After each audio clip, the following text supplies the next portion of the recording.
Last session, you reset your course and your priorities in Luskan. The Brodex, your dwarven-rigged airship, took on its full crew, and you chose Helm's Hold as a discreet staging ground before approaching Neverwinter. You plotted a line above Neverwinter Wood to hide from ground watchers, and, hopefully, from a certain white dragon that tended to prowl after dark. You timed departure to arrive at dawn, giving yourselves a day to scout quietly before stepping into a city you feared might already be compromised. You split errands.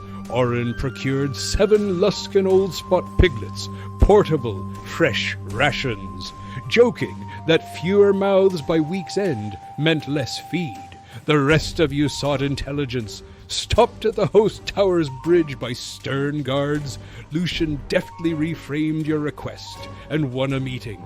A poised high-elf wizard escorted you inside and fetched a visiting drow matron, Malice Do'Urden, who stepped from a rippling miracle of spider-spun silk.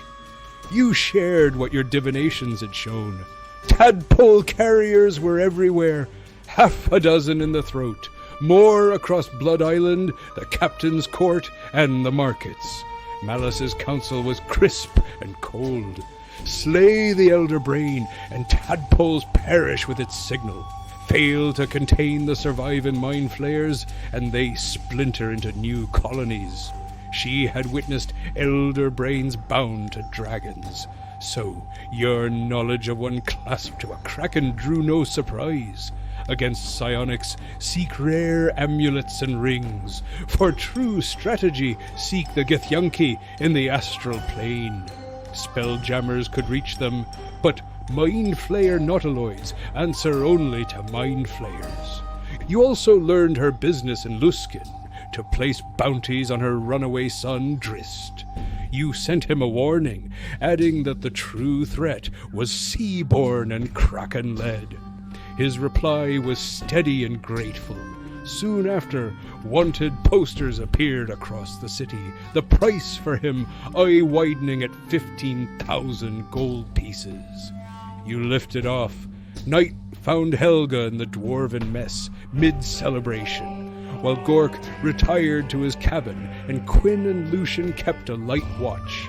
Then the ship was punched sideways. An adult white dragon struck from the dark, tail cracking the hull and lancing the copper balloon with breath so cold the envelope frost-webbed and seized. The Brodex lurched into freefall. Gork barked through the voice tubes to engineering, ordering battle stations as the deck went weightless. Quinn hauled up the ladder and met the beast with a spear of blistering light, drawing its gaze. Helga, with no time for armor, kicked off the railing, landed on the iced balloon, and hammered into the dragon with adamantine pick and moon-touch staff, while its jaws and claws raked her. Lucian vaulted to the top, raised his sentient shield, and unleashed a roaring wall of fire along the envelope. Ice crackled, then hissed, and with a groan, the balloon began to warm and arrest the fall. A dwarf gunner spun away from the tail's grip, and the ship bucked between descent and lift as you squared to finish the aerial brawl over the black canopy below. With fire licking the copper and the dragon still clinging, you steadied yourselves for the next desperate exchange in the freezing wind.